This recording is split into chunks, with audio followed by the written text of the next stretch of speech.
It's very nice to see. We have very few attendees, but nice to see a very old friend of mine from 9 Eylül University, from American literature, academician, Mr. Hakan Dibel. Welcome, sir.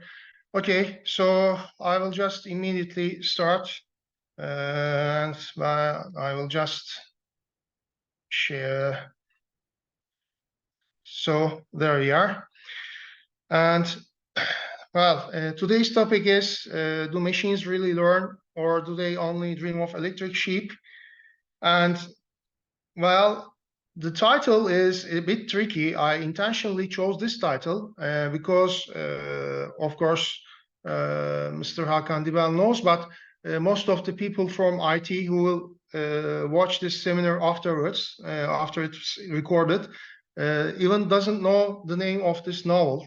And I mixed it with a concept, and I would like to be a bit provocative. And this meeting or this seminar won't be a technical seminar. What I would like to do is elaborate on the philosophical aspect, the current issues with machine learning and artificial intelligence, which is the hot topic all around our daily life, not only from the computer science or technical formulas, models. I won't discuss those. I will just shortly mention for 1 minute. But the core topic for today is just elaborate on the philosophical aspects of the artificial intelligence and machine learning. Now, first of all, it is a very, very important and a very, very high quality movie, Blade Runner in 1982, directed by one of my favorite directors, Ridley Scott, and Harrison Ford was the main actor. And you could ask, okay, this Blade Runner is a science fiction movie. It's about robots, androids, and action. And it was very, very famous, and it is still very well known. But why this is related with the topic of this seminar session, how it's related, I will come to that. And also, I think in 2017, there was another movie, Blade Runner 2049, this time accompanying Harrison Ford. The main actor was Ryan Gosling. I also recommend this movie, but first you should watch this movie. Why I'm mentioning these movies is because both of these movies were based on this famous novel. This is a dystopian science fiction novel by Philip K. Dick. And it was written, be careful with the date, 1968. And that's why the topic of this seminar is also related with this. And because this novel is a very, very important novel in science fiction history. And let me first introduce you Philip Kindred Dick. And he wrote a lot of novels and short stories, mostly based on science fiction. And he had a lot of annual literary awards like Hugo Nebula. And his fiction, especially the philosophical and social questions of the nature of reality, perception, mind, human nature, identity. And one of his most common theme that he asks to the people is, what constitutes the authentic human being? And this novel, which 2 movies and a lot of TV series has been made, as I told you, like Blade Runner, is the Do Androids Dream of Electric Sheep.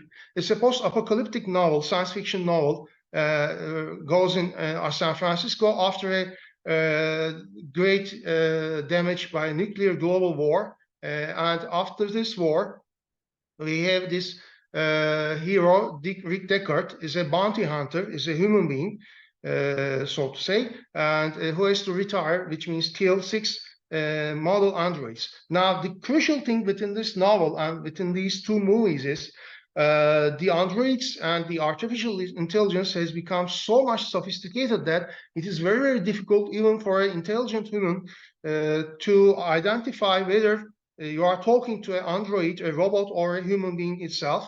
And the most important issue is one of the comments, his own words, Philip K. Dick's own words about his novel. He says that the robots represent machines that are becoming more like humans, while androids represent humans that are becoming more like machines. So humans get more and more like machines, and the machines, the androids, try to be getting more and more like humans, either for imitation or for other purposes. And it also asks the question, what makes us human, or what makes them non-human, or should we easily kill them or put them into junk since they are not human? But how can we call that, or how can we identify or discriminate the level of being a human and non-human if a robot or android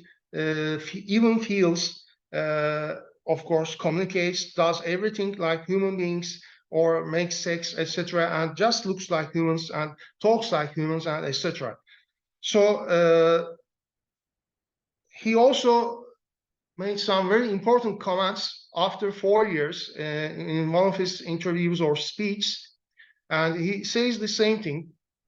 And the crucial thing is we are still, as humans, trying to learn. I will come to this because when you ask artificial intelligence to me, what is artificial intelligence? I will immediately ask you as a counter question, what is intelligence? What is human intelligence? So this was also one of the provocative issues that Philip K. Dick always stressed on, underlined, that we live in a man-made world with machines, and we are becoming more and more sophisticated computers, robots, etc. However, we still even do not understand human beings at all, or we still don't understand what is consciousness or what is self-awareness, or we cannot easily formulate all the functions of our own brains. And so we should be looking ourselves to, and we shouldn't be seeing ourselves as godlike creatures or the most powerful or the most important creature in this universe. And we should be always looking to our inner selves so that we could understand both ourselves or our nature, the non-human beings, including not only animals, but also the robots that we are progressing to. And there are a lot of books regarding neuroscience, neurology, psychology, psychiatry, of course, synopsis of psychiatry, etc. But there's a very, very recent book I read both in English and Turkish, but I don't recommend the Turkish translation. Maybe they should have made it to GP2, GP3 or GPT4, but humans made the translation for Turkish, and it wasn't a very good translation. So I recommend the original English book.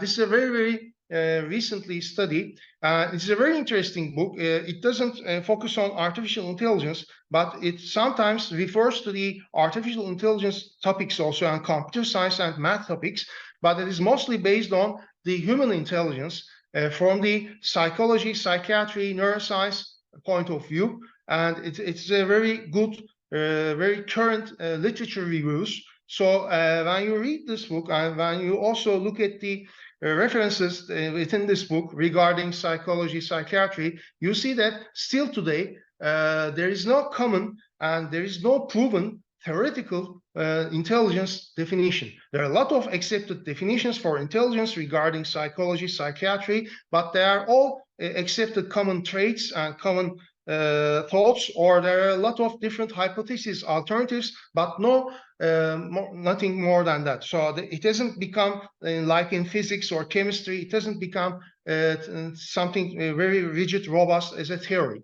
So even the other issues like how do we learn or how do our brains work, some of our brain functions have been proven, have been explained so far within the last century, but still yet today, some of the things haven't been proven or just very in detail explained. Even our dreams, what is the mechanism behind the dreams? There are a lot of detailed questions that has not been answered. And be careful, I'm not talking about computer intelligence, blah, blah. I'm talking about ourselves, human. So what is consciousness? So how do we refer to consciousness?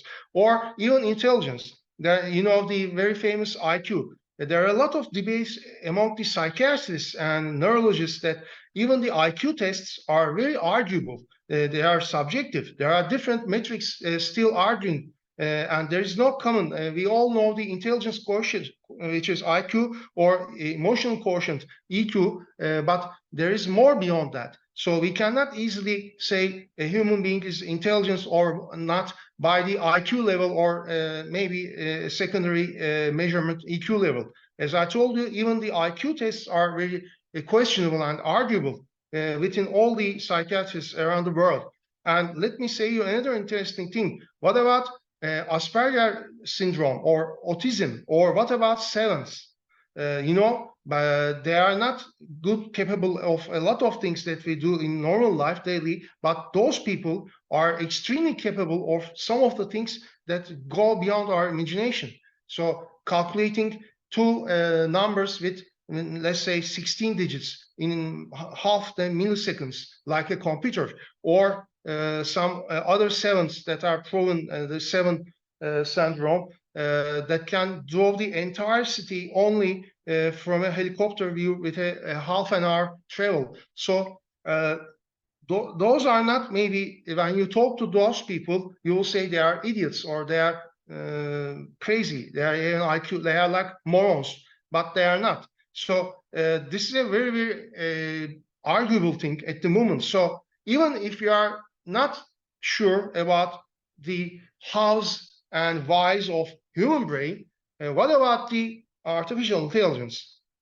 So again, there are some generally accepted intelligence traits which are common for human intelligence and also artificial intelligence. So just like reasoning, representing knowledge, planning, learning, communicating natural language, and integrate these skills for any given goal. And also some physical traits, of course, for intelligent creatures, seeing, sensing abilities, hearing, seeing, and acting abilities.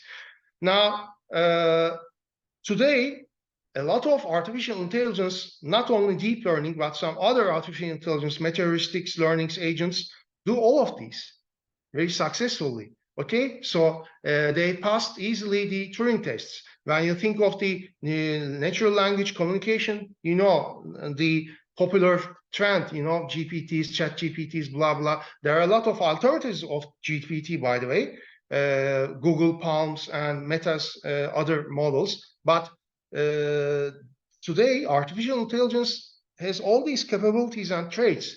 And some advanced robots also have the acting ability. So if you integrate all those, then so what is the difference between humans and so on?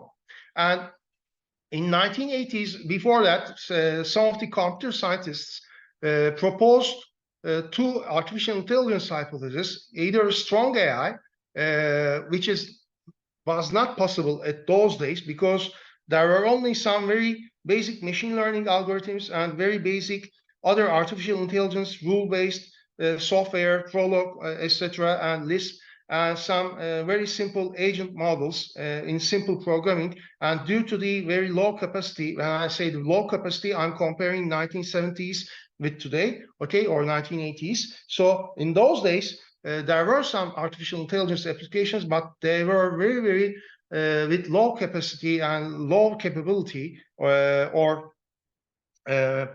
producing regarding the models today. And so in those days, there were two hypotheses. One of them was the strong AI, which the computer scientists and the philosophers said it could never be possible, which an artificial intelligence has a mind and consciousness and do a lot of things that humans do, even better than humans.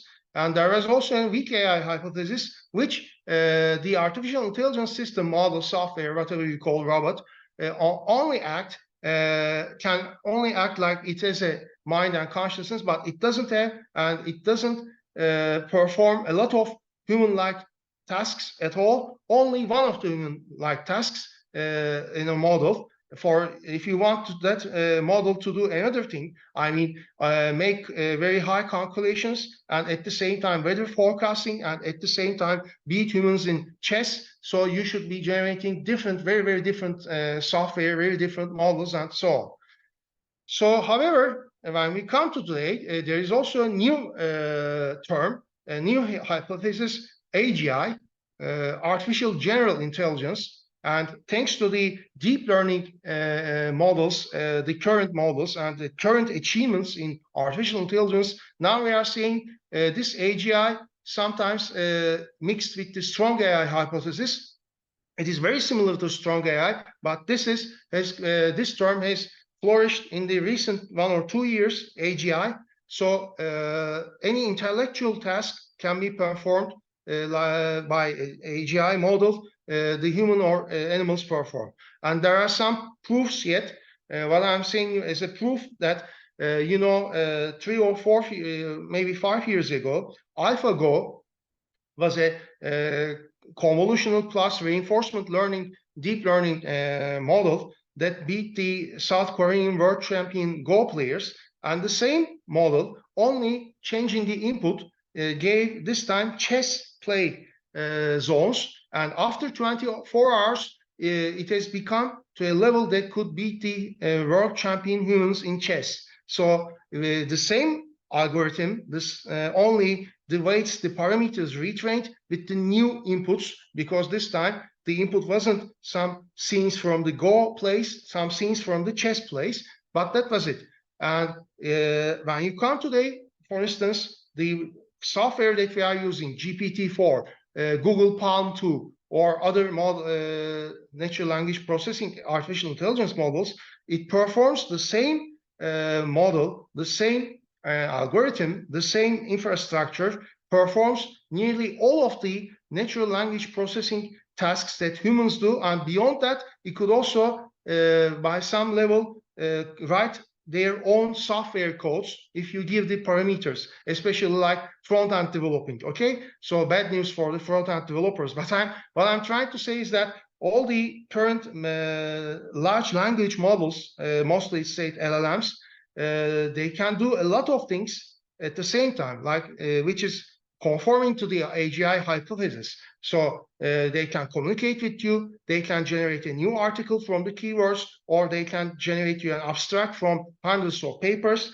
They can even generate some poems, literature. They can, the same model, they can also translate from language to another language very, very fluently, even agglutinative, non-agglutinative 2 languages, or the same model, GPT-4, whatever, Google Palm 2, you just give parameters and it develops .NET code, Java code for that problem by itself. So that's the idea.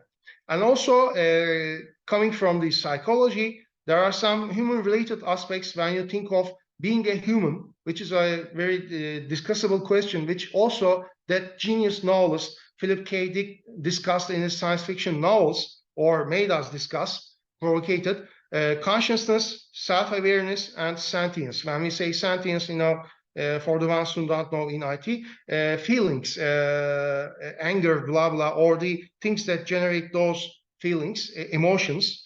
So these are the remaining traits for the current AGIs. But take my word, if you even change some of the parameters, which is done by the Da Vinci engine in GPTs, the communication style changes, you change some of the parameters, and when you communicate with that chat GPT or GPT-3, GPT-4, it can talk more formally if you want to use it in a business, or you can even very easily change some of the codes by prompt engineering or by graphical user interface. Then the same software starts to make some jokes and starts to communicate with you more informally, and so on. So, well, the discussable thing is this some kind of consciousness or sentience? Well, that's another issue to be discussed. But even artificially, we are saying always artificial, these are computer softwares, but nowadays, these has come to a level that easily adapt, easily change their styles, even within the communication style, okay? More formally, more informally, making jokes, making different jokes, making gender jokes or non-gender jokes, conforming to the woke issues or non-conforming to the woke issues, like Ricky Gervais jokes, okay? So this is very interesting, I mean. And the classical definitions of artificial intelligence from the computer science this from our point of view, well, there are a lot of definitions, but basically it is a software, a computer robot that can do the similar tasks that human intelligence does. And when we say a machine learning, which is a subcluster of artificial intelligence, well, in machine learning, the computer's ability to learn without explicitly being programmed, or you give some data and they improve themselves automatically with some experience. So they gain more experience, they make more accurate predictions or more accurate decisions. So that's the basics of the machine learning, which is a subset of artificial intelligence. And because in artificial intelligence, there are some other algorithms still in use, even the current ones like evolutionary programming, genetic algorithms, or meta-heuristic algorithms, agents like even mimicking the nature. Bee colonies, ant colonies, some algorithms for optimization. These are also used in artificial intelligence, and this is a very, very big area. So the artificial intelligence, it first began with the artificial intelligence, and the mathematicians, computer scientists, and novelists like Philip K. Dick or some other science fiction novelists were very excited in 1960s, 1970s, 1950s. The computers will take over cells and so on. However, the things weren't fast until 1980s or 1990s, because the algorithms were very limited and the computer infrastructures were expensive and the computer hardware were limited. However, due to the improvements in software and hardware, and due to the improvement of the machine learning, which is a subset of artificial intelligence, but made things much more promising. When we come to the 2010s, and when after beginning from 2010s, then a new subset of machine learning, which is the groundbreaking, I should say that it is the most important revolution within the all humanity history regarding the artificial intelligence history, I mean, deep learning. And when we come today, when we say deep learning, it is not entire artificial intelligence, but the most groundbreaking and the most important, the highest momentum part of the whole artificial intelligence today is lying on the deep learning part. And deep learning is an alternative of machine learning. I will come to that. But what is more important and what is more interesting is these are the current comparisons, the simple comparative analysis. So I only included some of the interesting parts. So the memory density of the human brain on the left side and the memory density of a computer. And the human brain has approximately this number of neurons and interconnections between the neurons, which is much more important when you think of a human capability, what you say, IQ or EQ, emotions, intelligence, calculation, talking, drawing art, playing guitar, whatever. They are, especially the data is transformed and the learning process is within these interconnections. So these interconnections are very important. And if in human brains, I mean, if your interconnections go, then there are some unfortunate diseases like dementia, okay? So it is not the neurons die, but the interconnections die within a human brain, so that due to alcoholism or if professional boxing, due to the hits and or due to ages, Alzheimer's disease and dementia and some other diseases are based on the dying of these interconnections. However, now let me give you a very, very recent number. This is a Bagualo AI system in China, and it has this amount of parameters, 174 trillion parameters. To make a comparison, the very, very current GPT, the chat GPT is running, is GPT-4. That is also launched this year, and GPT-4 has 1.7 trillion parameters. But this AI system, I don't have the details of what it's doing, but this Bagualo system has 174 trillion parameters, and it is approximately this amount of connections. So the computers are coming to something, isn't it? So this is very crucial. Now, they haven't reached, but they are coming to it. So can you think of when within a deep learning model, if there are 10 to the power 17 interconnections, or there's a supercomputer with 10 to the power 17 or 10 to the power 18 interconnections, they will come. So I don't know, maybe in 2 years, 5 years, or 10 years, but they will eventually come. And can you think of it? Even it doesn't, it is 10 times less than human connections. And the neurons and the synapses, well, transistors, the hardware, and the artificial neural networks, I will just shortly explain, uses the nodes and the connections. Well, the energy consumption, and that's the greatest problem in today's machine learning, artificial intelligence, etc., the gigantic power consumption, which is a big problem on the computer side. And it could be more interesting, the computation power of a human brain, average intelligence, what I mean average, normal intelligent human, is 100 teraflops, or 10 to the 14 calculations per second. But again, a very, very recent, this is the has the world record right now in USA. A computer, supercomputer, Frontier, has this amount of petaflops, which is approximately this amount of calculations. Be careful. This means that it is 10,000 more than intelligent human being. So within a second, how many approximate calculations? 10,000 better than human beings right now. Okay, so and even with a very intelligent human being with a very good memory, when we compare with computers, the processing, I mean the size of the data information is much lower when we compare to the computer. So as you can see, the guy on the right hand side has most of the advantages even today.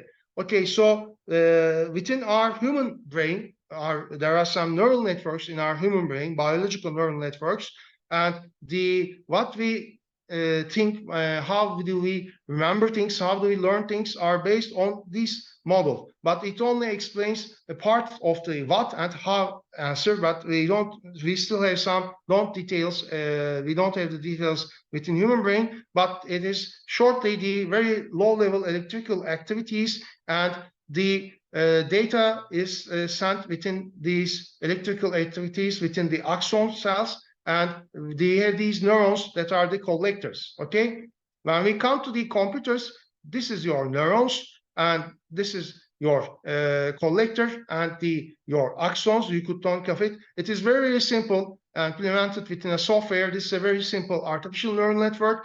There are some weights and parameters. These are updated. So when a learning process successfully achieved in a neural network, artificial neural network, these weights are already updated to their most saturated values. So the model now can learn. And when we come to the deep learning, it's a type of machine learning. Again, deep learning is based on artificial neural networks. However, there are a lot of multiple layers in deep learning models. In artificial neural networks, usually one hidden layer, or no hidden layer, or two hidden layers. But in deep learning, sometimes hundreds of hidden layers. But more importantly, even you have 5 or 6 hidden layers. The crucial thing is it gets much larger amount of data with much larger feature attributes, and it extracts the feature attributes and converts the feature attributes by itself, by some computations, not with human intervention, and it gets a more effective knowledge representation. And there are a lot of much more connections, and there are a lot of hyperparameters. Millions and billions of parameters and billions of connections are processed within a deep learning model. This is an example. It's a kind of autoencoder that reconstructs the images with convolution and deconvolution part, just an example. So this is the deep learning. Deep learning, again, based on different types of artificial neural networks, but more complex and advanced. For instance, GPT-3 is also a kind of a deep learning model, and it uses a gigantic amount of data, like 560 gigabytes of data, written text from the internet, and it has 175 billion parameters, but the current one is GPT-4. I forgot to include a nice drawing slide. So in GPT-4, this parameters has been multiplied by approximately 1.7 1000 billion parameters. So GPT-4 with more parameters, and this is the amount of GPUs with GPU's graphical processing unit. So within your computer, you have a CPU, and if your memory graphic card allows, you have another processor within your graphic card, and it requires this 10,000, which is very costly. And again, we have this problem again, the energy consumption problem. This is true for other models. And all the people always say GPT-4, ChatGPT based on GPT-4. However, there is also Meta, old name Facebook, Peer, and we have Google, Lambda, and Google's another model, phase language models. As you see, these are the number of parameters, again, billions of parameters, and so on. Now, I will come to the more philosophical part. As I told you, I want to be as short as possible within the technical introduction of the deep learning, machine learning. What the crucial part of this discussion is within the introduction about Philip K. Dick and his teams. And now we are coming to the second important part of this discussion today, the ideas of some of the important people. Now, these people that I've chosen is a bit subjective choice, okay? Because people that work in artificial intelligence, either mathematician, computer scientists, psychologists, psychiatrists, neuroscientists, there are maybe 1,000 different people that are famous within the world and has made some interesting comments about artificial intelligence or deep learning, etc. But the ones that I've chosen are subjective and also by intention, because there are some contradictions between these gentlemen's ideas. Now, one of them is the most famous ones, which I do respect, is a genius, you know, Alan Turing. He has found a way for German's encryption machine Enigma. He made the cryptanalysis of Enigma, broke the cipher.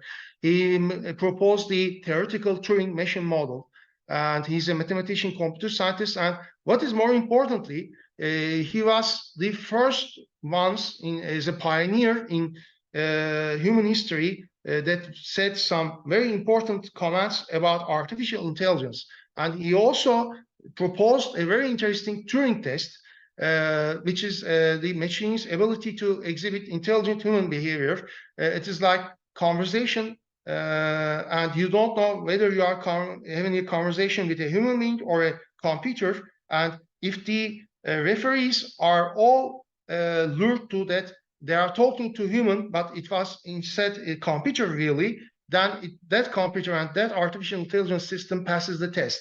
However, good news for you, the things that we are currently using in our daily life have already passed Turing test. The Google Palms or GPTs or Chinese chatbots, they have already passed this test. However, he proposed these at the times of 1940s, 1950s, and he was a real genius. And what is important, there are a lot of things he said, but there are two things that I especially chosen today for today's session. A computer would deserve to be called to be intelligent, if it could deceive a human into believing that it was human.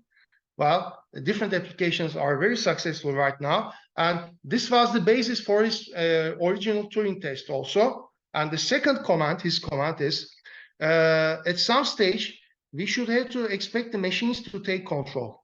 Well, I think, my opinion is we are coming to that stage. I don't know, in 10 years' time, 5 years' time, or 50 years' time, this could be, it's a very high probability thing. Another scientist is Roger Penrose. I read one of his books, that's why I wanted to include. I also wanted to include because this gentleman's thoughts are much more different from my point of view or some of the other scientists' view, but I wanted to include as a different point of view. And he is also in different colleges, a very respected emeritus professor, and he basically a mathematician and mathematical physicist, physics plus mathematics. And he has a very important book written in 1989, The Emperor's New Mind. And he argues that the known laws of physics are inadequate to explain the phenomenon of consciousness.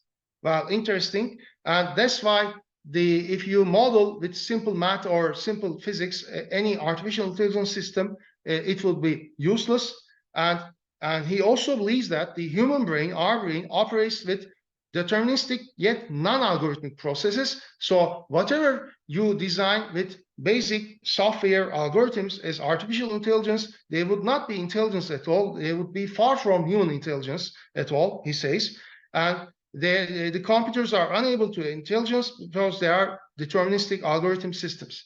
So, but he proposed in 1989, I don't know what his current thoughts are. Another gentleman is similar to Penrose, is a very current, also popular, Yann LeCun. Yann LeCun is a Turing Award computer scientist, and he's in Meta, chief AI scientist. Meta is Facebook, you know. And he proposed one of the pioneers of convolution neural networks, which is a type of deep learning model, LeNet, and he proposed graph transformer networks. And he likes to talk very, very provocative. This is his own words, not my word. Machine learning sucks. The idea that somehow we are going to scale up techniques, get a human level AI, no. He doesn't believe that never and ever there will be a human level AI. And large language models like LLM is short abbreviation for large language models, ChatGPT only captures statistical dependencies. This was one of the most arguable things. A lot of very famous guys rejected and didn't accept this idea. I also opposed to this idea, this comment. But he says that it's only making some statistical dependencies, nothing else. So they don't actually learn. So he says even ChatGPTs and other models, the large language models that we are using, chatbots, smart engines, they don't learn anything at all. There is no learning at all for computers and artificial intelligence. And he even says that, again, a very provocative and popular approach. This guy seems a bit populist, I think, in my opinion. Before we can reach human level, the computers should be reaching cat level and dog level AI. And the computers are not nowhere near that, he says, even. So even not a dog level AI, well, I'm sorry, I strongly reject this opinion. Another very, very famous guy, Andrew Ng, he's a computer scientist, and he works and he is a head of Google Brain, and he was the former chief scientist Baidu, very important organizations, and he's an adjunct professor at Stanford. And he believes that AI will improve the lives of people, and he also believes that computers really learn, especially thanks to large language models and deep learning. He believes that the future will be brightened with deep learning, and the computers will be even more intelligent than human beings. And he also, interestingly enough, even within that, he's not pessimistic. He's very, very optimistic. And he says that worrying about AI evil superintelligence is like worrying about the overpopulation on planet Mars. We haven't even landed on Mars. And he says that if AI is smart enough to wipe us, it's also smart enough to know that it's not what it should do. So two things is, first, he's very optimistic about AI. And the second is, right now, the machine learning, deep learning AI algorithms really learn. And also, thirdly, in the future, maybe near future, it could supersede, surpass the human intelligence. Another respected guy currently works, very famous, Joshua Bengio, and he also received a Turing Award in 2018, like Yann LeCun and like the other guy, which I will come last. And he's in University of Montreal as a computer scientist in the department. And he has the highest H index in computer scientists, and he has a lot of articles, publishments, books, and a lot of research studies. and he proposed or developed a lot of deep learning methods models that are currently used today. And what he says that, first of all, he believes that they are not at the human level, or they cannot pass the human level intelligence. So says that it's difficult to say computers can reason at the level of a human adult. And he says that just a bit similar to Jan LeCun, even there are some things that are missing in the current artificial intelligence deep learning models, and we humans, as the designer of these software models, missing something big. However, he also raised a concern about the bad actors getting hold of AI. Now, be careful. He's not concerned about the AI will take over, okay?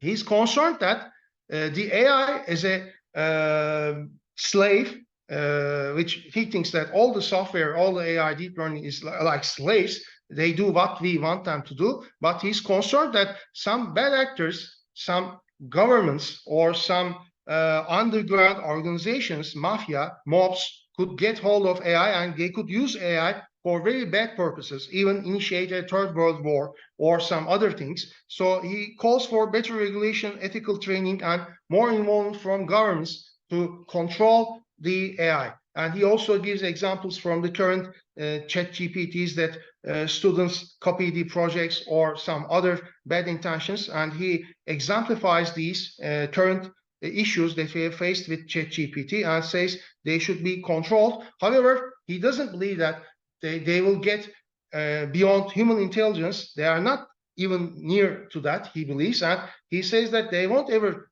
take control by themselves, the software, the computers, but some bad people could get hold of them. Now, final scientist is the one that I do respect the most, and the one that my humble thoughts are into more alignment than the other guys. Geoffrey Hinton, he's called the godfather of deep learning because he proposed some of the very, very important things, especially the backpropagation algorithm, which is the core of nearly all of the neural networks, multi-layer perceptrons, deep learning, convolution, GANs, whatever you call. And he is the inventor of RMS propagation for learning rate optimizer, and also the inventor of the AlexNet, a neural network deep learning convolution model. And he worked in Google Brain, and he also received the Turing Award. And he's both computer scientist and, be careful, cognitive psychologist. And he always tries to look from the scientific point of view, not like Jan LeCun or NG, just like social popular approach, always scientific point of view, either psychology or computer science.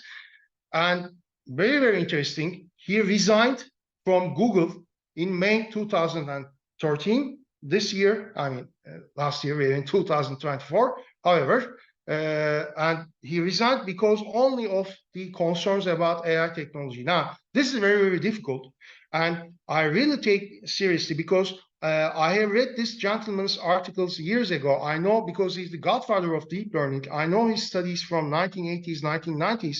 So I do respect him from a scientific point of view, but also even his achievement for the Google Brain department and his contributions to Google and other companies regarding AI. He resigns, and the only problem is the risks of AI.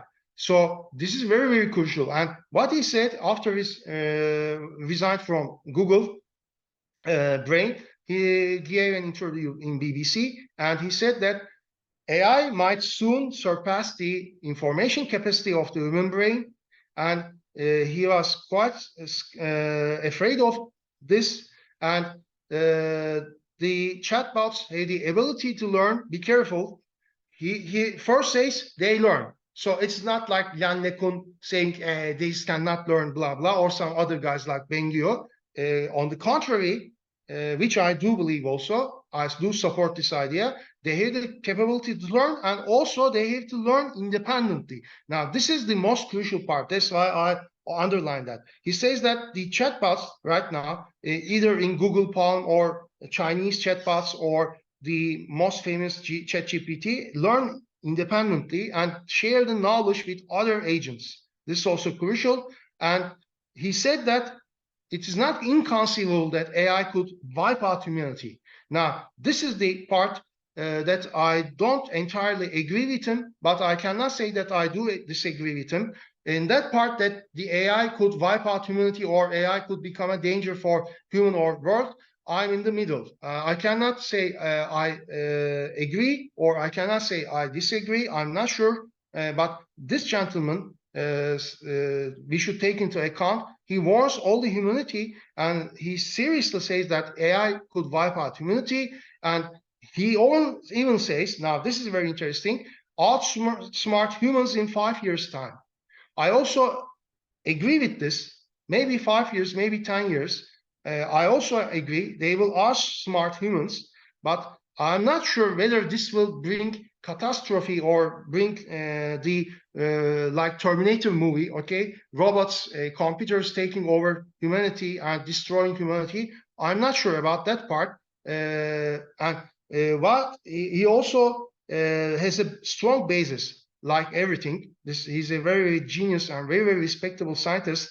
He says that they could escape control by rewriting its own code to modify itself.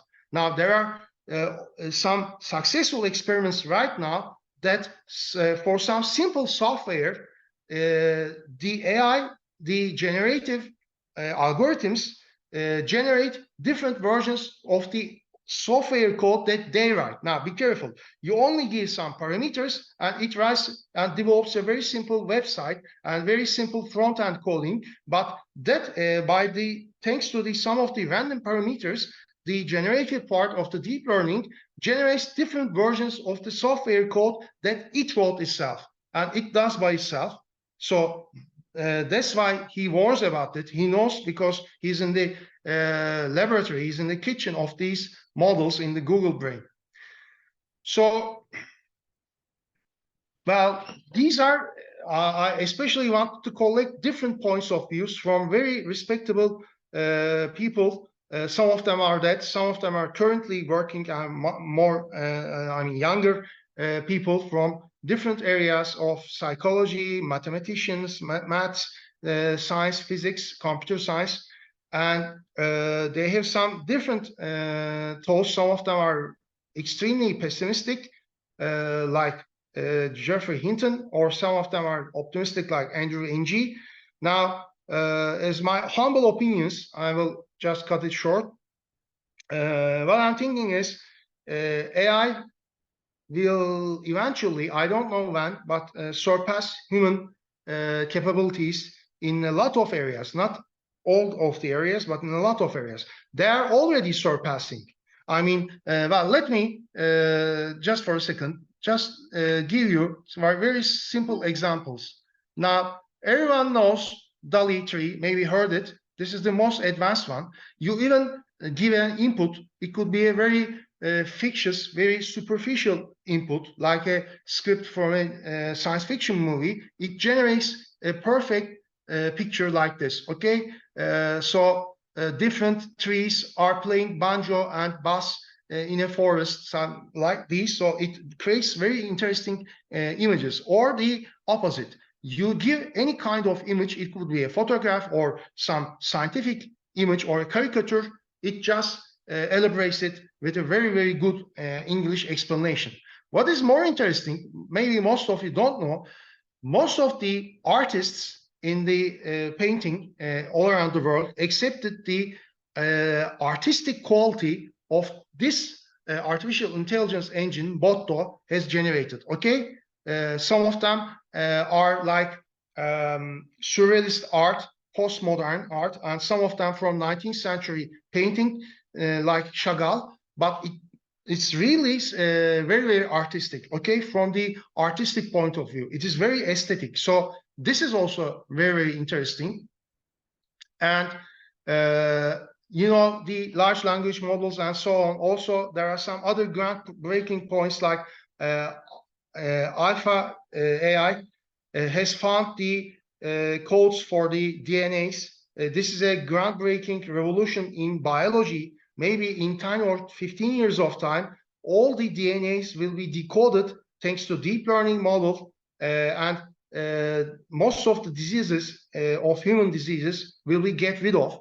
So these are a lot of achievements. I don't want to go further with the achievement in natural language processing with the AI. You know, all of you use it. It has become daily use. It is very, very successful. And when you think of diagnosing cancer, or when you think of making some judgments in some lawsuits, the artificial intelligence, deep learning models have even now become, it's been proven, more successful than experienced lawyers or experienced physiologists for cancer diagnosis. So they have even surpassed humans, and they are still continuing to surpass or pass humans or get better results than humans in a lot of areas, even right now. So as I'm telling you, the crucial thing is the capability, the total number of interconnections, the total number of GPUs, CPUs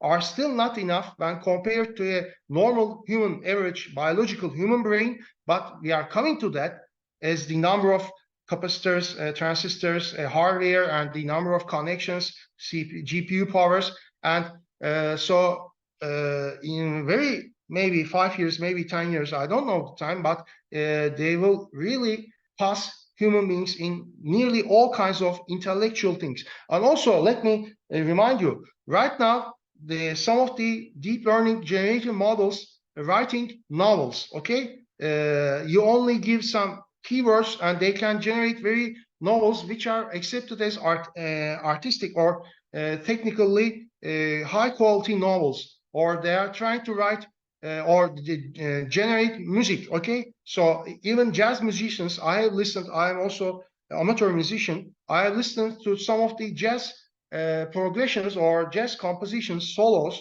with an artificial intelligence model. It is really, really good, I can assure you. So in music's art, so whatever you define humanity, you can define a human intelligence or human brain not only by computations, of course. You define it by arts, by feelings that attracts your emotions, poem, literature, and other arts, fine arts. But they are into that also. So, and they are becoming more and more successful. And each and every day, there is a very rapid improvements in all these different types of artificial intelligence models, architectures, and so on. So they are continually improving. So that's also very crucial. And as a final thought, yes, they will eventually, I don't know when, but they will become more capable. I cannot say more intelligent because I will contradict with myself. We don't know what is intelligence for human beings even clearly, but I'm saying they will become more capable than human beings in nearly all of the areas, more productive, more capable, more successful, I should say, in whatever average human does in daily life. They will be more successful. And even with the autonomous cars, autonomous railway conductors, they will all be artificial intelligence running.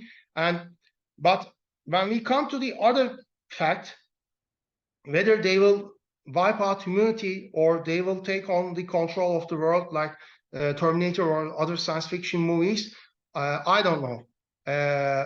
I cannot say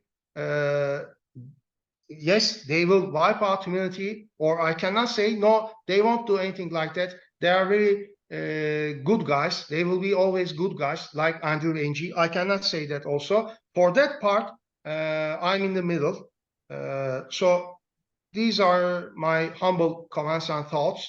So I would love to hear from you any extra arguments or discussion. Let's discuss it. Thank you.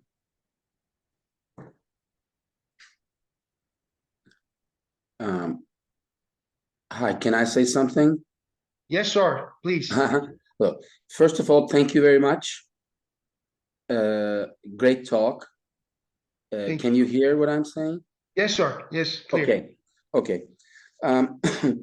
Now, one of the important things that you talked about, and I agree with this, we should not focus so much at this point on how we feel or how pessimistic we are about the future and stuff like that, because human beings are known to be open to all kinds of fears and things that might be irrational.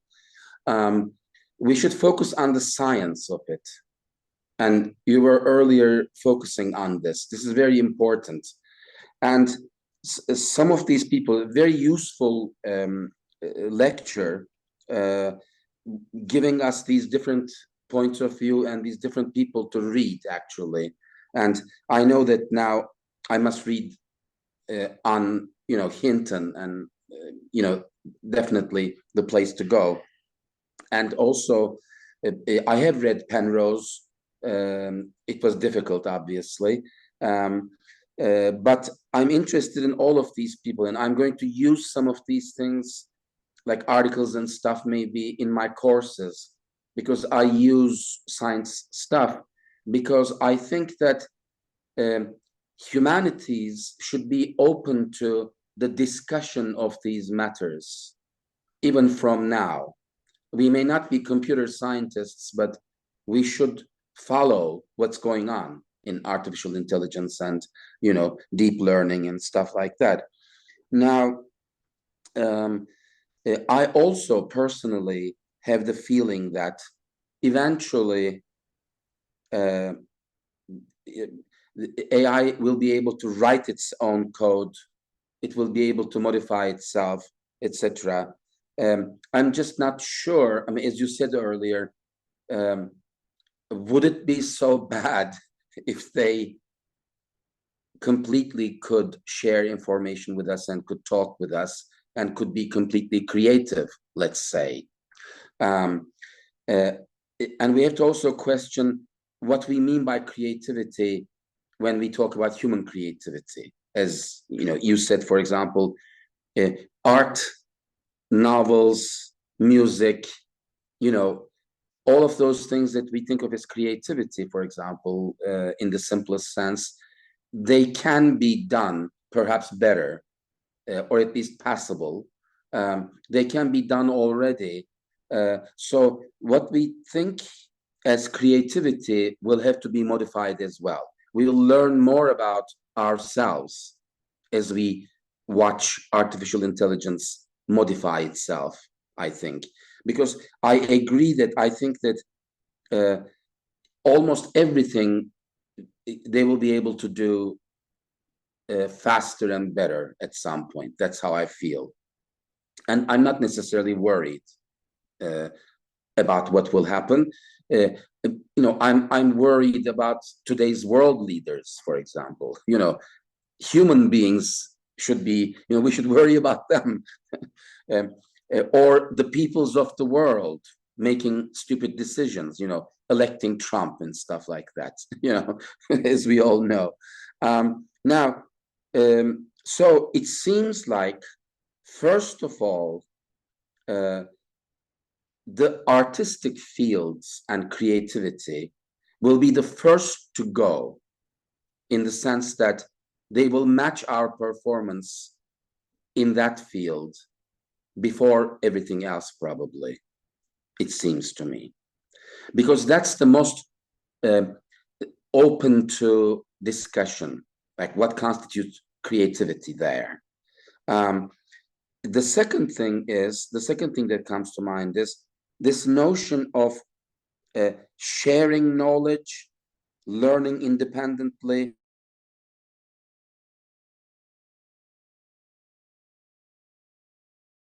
with two deep learning systems. They started apparently talking to each other in a private language.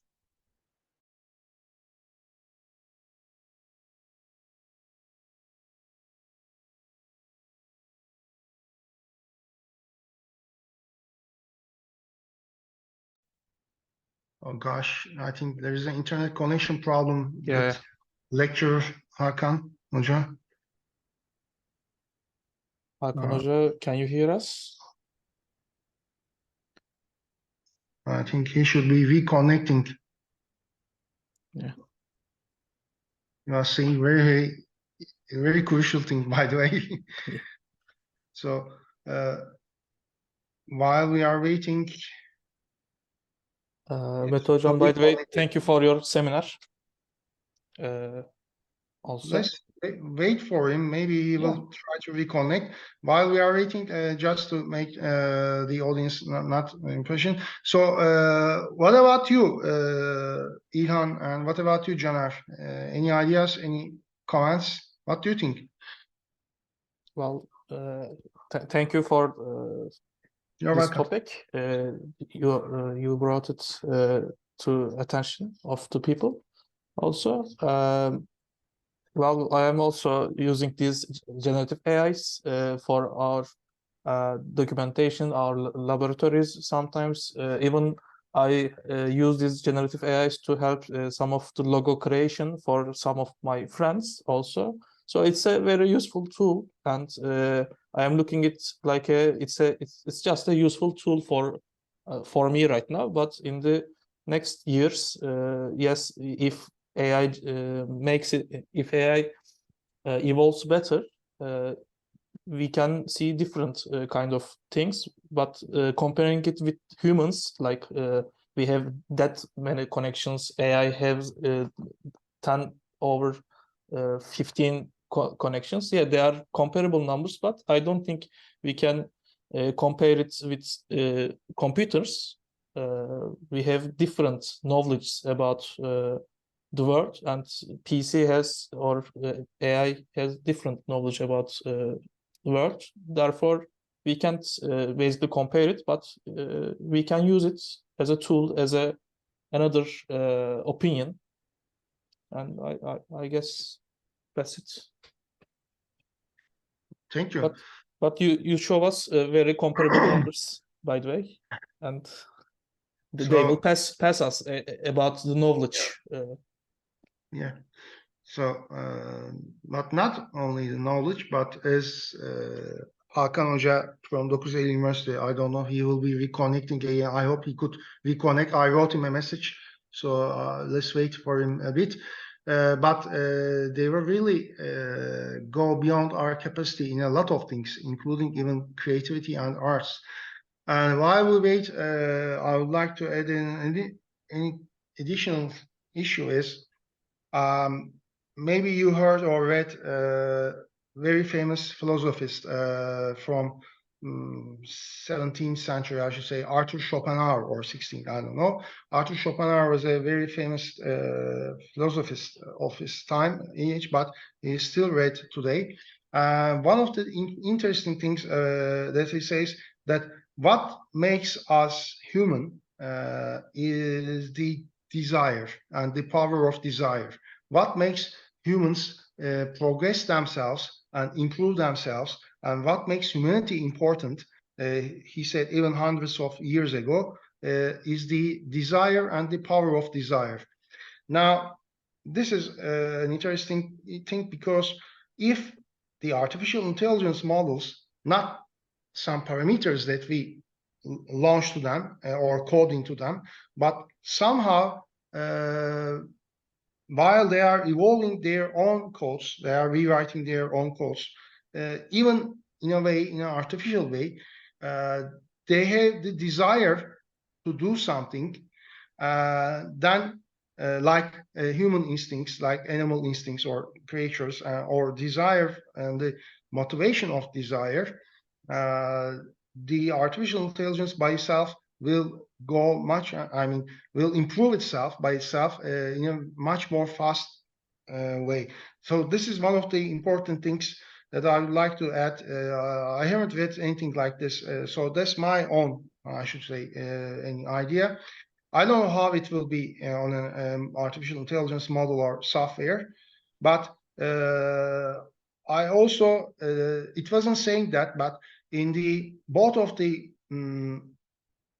Blade Runner movies and in the original novel of Philip K. Dick, the thing that made androids more like humans was their own desire to give birth to a child and their own desire to live.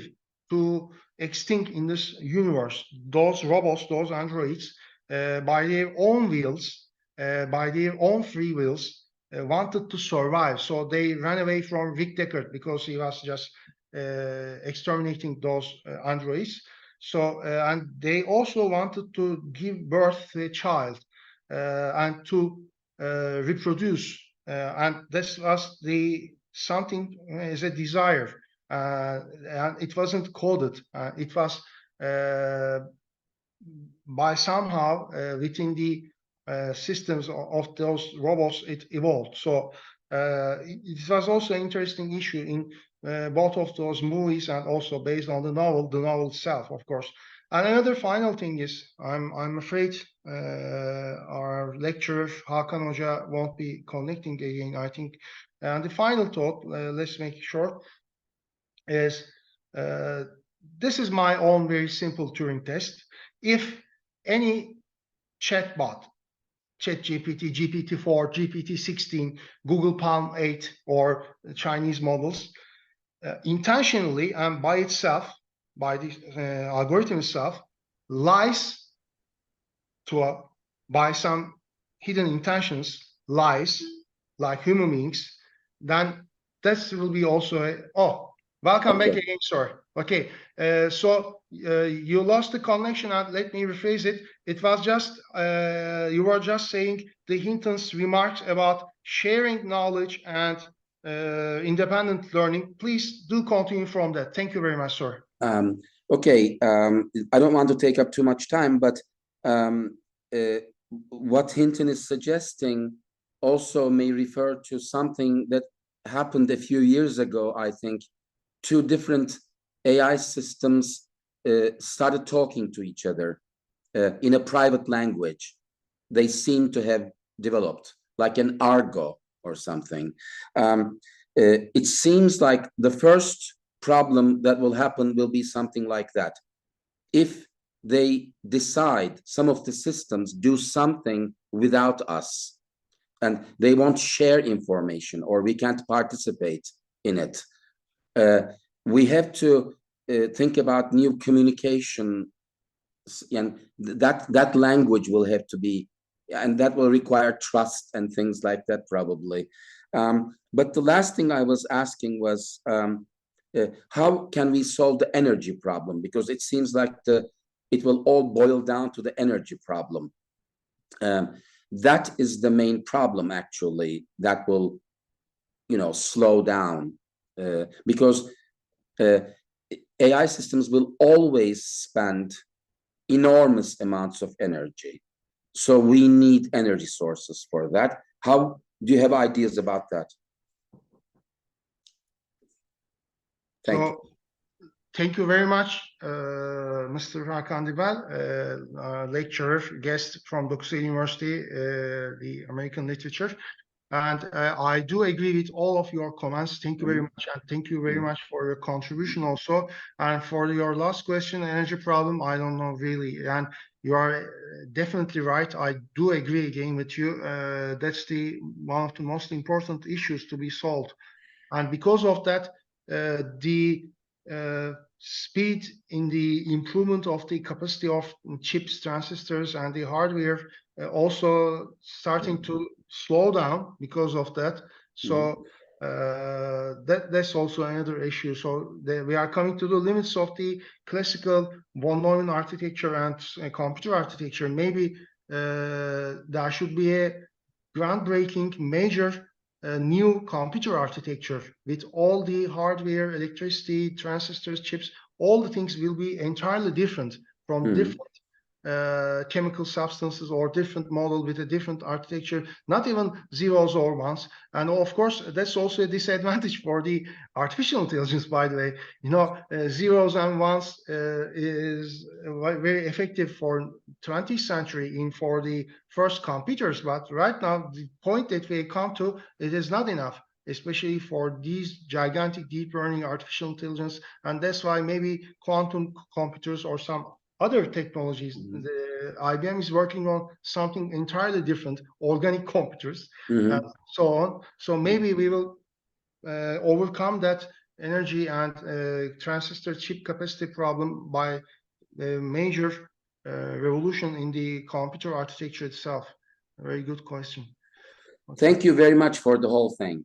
Thanks a lot. Thank you, sir. Thank you for your attendance. And Excellent. thank you. Excellent. Thank you, everyone. Okay.